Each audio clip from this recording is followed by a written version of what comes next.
Kampus dalam sidang Senat terbuka Disnatalis UNS ke-39 juga diselenggarakan penganugerahan UNS Award 2015 para Samya Anugraha Dharma Krida Baraya kepada Dr. H.C. Khairul Tanjung. Dan ini dia tayangan selengkapnya. Sahabat kampus, dalam sidang Senat terbuka Disnatalis ke-39 UNS diberikan pula penghargaan para Samya Anugraha Dharma Krida Baraya kepada Profesor Dr. H.C. Khairul Tanjung. Penghargaan ini ditandai dengan penyematan PIN dan diserahkannya piagam penganugerahan UNS Award 2015 oleh Rektor UNS.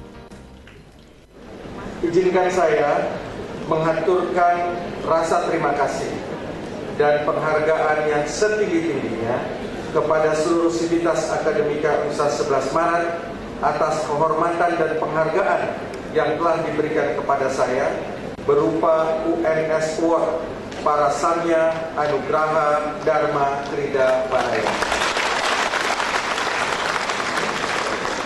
yang merupakan penghargaan tertinggi dari Universitas 11 Maret dalam bidang sosio-entrepreneurship. Entrepreneur atau dunia usaha atau pengusaha adalah sebuah profesi mulia yang mempunyai tanggung jawab sosial yang besar dalam masyarakat. UNS Award ini adalah sebuah bentuk penghargaan dan pengakuan atas apa yang telah saya lakukan dan perbuat selama berkecimpung dalam bidang kewirausahaan lebih dari 30 tahun. Ibu saya ibu rumah tangga biasa, lulusan sekolah yang rendah. Ya. Alhamdulillah saya bisa keluar dari paradigma seperti itu. Motivasi saya pada saat itu menjadi pengusaha lebih didorong karena saya harus membiayai kuliah dan membantu ekonomi keluarga.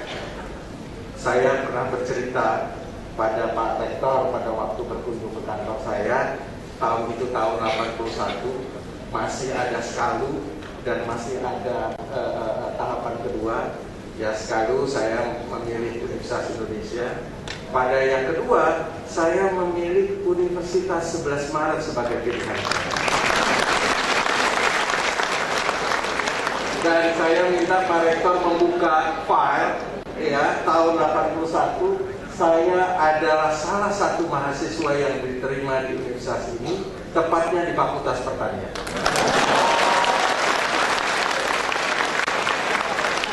Jadi ini adalah waktu Pak Rektor dan teman-teman senat akademik datang, saya bercerita tentang ini.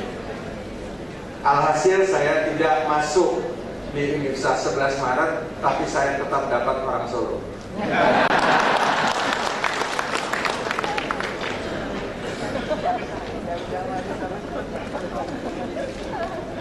Pada saat saya memulai usaha, saya berhasil membuktikan bahwa uang bukanlah satu-satunya modal yang diperlukan untuk memulai sebuah usaha. Berbekal informasi yang merupakan sumber peluang, jaringan pertemanan, dan keberanian memulai usaha, saya berhasil mencetak rupiah pertama saya yang menjadi pembangkit semangat dan kepercayaan diri saya untuk mencetak rupiah-rupiah berikutnya. Bagi saya, satu rupiah pertama jauh lebih sulit didapat daripada 1 juta rupiah. Bapak Ibu sekalian, dalam dunia usaha, menciptakan rupiah pertama adalah sesuatu yang sulit. Namun kalau kita bisa menciptakan rupiah pertama, akan timbul kepercayaan diri bahwa kita bisa menciptakan rupiah-rupiah yang berikutnya. Itulah pada prinsipnya sebuah. Saat ini tentu keadaan berbeda. Saat ini virus kewirausahaan telah berkembang pesat di kalangan generasi muda Indonesia. Akan tetapi pertanyaannya kemudian adalah, kewirausahaan seperti apakah yang kita ingin tumbuh kembangkan di bumi tercinta ini?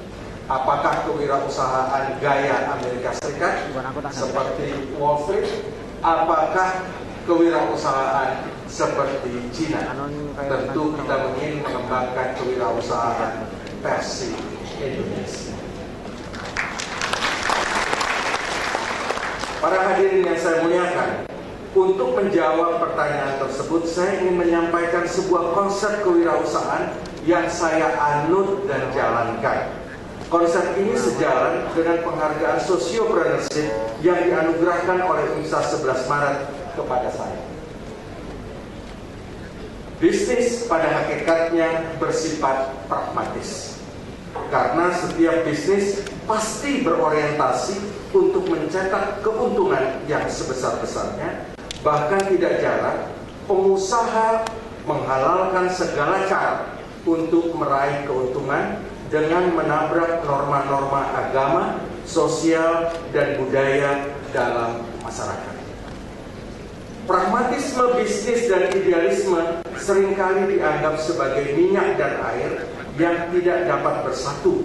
Namun bagi saya justru sebaliknya. Pragmatisme bisnis dan idealisme harus disatukan seperti menyatukan dua sisi mata uang yang berbeda agar uang tersebut memiliki value atau nilai yang tinggi. Bisnis selain membawa keuntungan bagi diri sendiri dan keluarga, juga harus memberikan manfaat bagi masyarakat, bahkan dalam skala lebih luas harus mampu memberikan kontribusi maksimal bagi bangsa dan negara. Benjamin Franklin, salah satu founding fathers Amerika Serikat, mengatakan, seorang pengusaha hanya dapat dikatakan berkualitas apabila ia mengutamakan kepentingan umum atau common good di atas hasrat pribadi. Oleh karena itu, selain mengejar keuntungan, pengusaha juga mengemban tanggung jawab sosial dalam masyarakat. Pengusaha harus mampu menghasilkan barang dan jasa yang membantu mempermudah kehidupan orang lain. Di samping itu, pengusaha juga berperan sebagai agen perubahan dalam menciptakan dan memeratakan kesejahteraan masyarakat melalui penciptaan lapangan kerja. Menjadikan usahanya sebagai sumber pendapatan pajak dan non-pajak bagi negara dan menghasilkan multiplier efek lain dari keberadaan usahanya di tengah-tengah masyarakat. Jadi Bapak Ibu sekalian, yang pertama adalah jangan pernah mendikotomikan antara bisnis dan satu sisi pragmatisme dan idealisme di sisi yang lain. Justru harus berjalan seiring sejalan. Karena tidak perlu dikotomikan, dan saya percaya, karena ini juga pengalaman hidup saya, menggabungkan pragmatisme bisnis dan idealisme justru bisa membuat bisnis itu menjadi sustainable. Bisnis itu menjadi berkembang.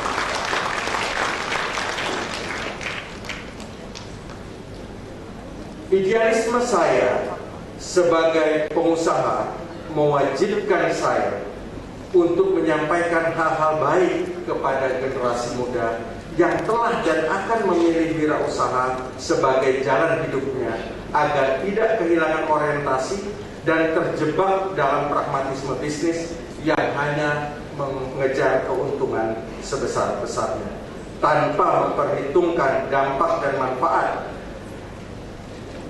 yang dapat mereka kontribusikan kepada masyarakat di sekeliling. Bapak Ibu sekalian, manusia diciptakan oleh Tuhan untuk membawa misi mulia sebagai rahmatan lil alamin, rahmat bagi sekalian alam. Dan sebaik-baiknya manusia adalah yang paling bermanfaat untuk orang lain.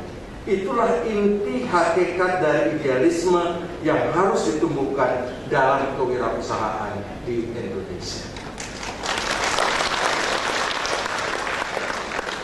Padahal para hadirin yang saya muliakan, bagi saya berusaha adalah sarana untuk mendapatkan keberkahan Tuhan.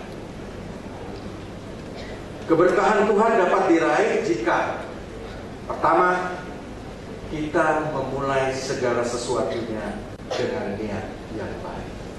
Apakah dia pengusaha, apakah dia menteri, apakah dia seorang presiden, apakah dia seorang rektor, apapun dia profesinya, seharusnya kita melakukan segala sesuatu dengan niat yang baik.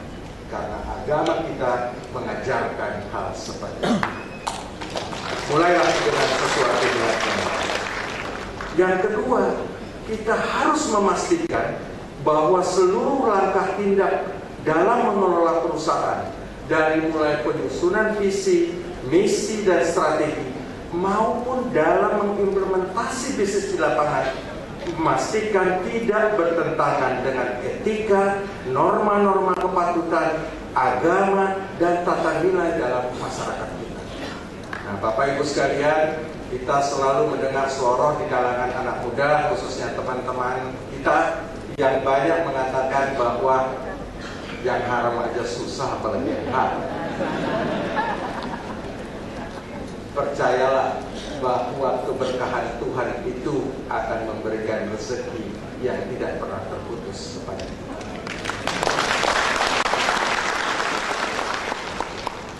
Dan yang ketiga, apabila kita sudah memulai dengan niat yang baik, melakukan segala sesuatunya juga dengan cara-cara yang baik, apapun hasilnya, syukurilah itu sebagai nikmat yang diberikan Tuhan kepada kita.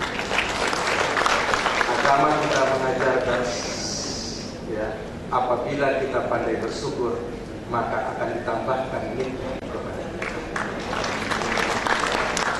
Para hadirin yang saya muliakan, itulah inti daripada entrepreneurship yang harus kita bangun di bumi Indonesia ini. Tidak bisnis atau usaha berbasis pragmatisme belaka dengan mengundang keuntungan sebesar-besarnya, tetapi harus ada dua unsur tambahan di dalamnya.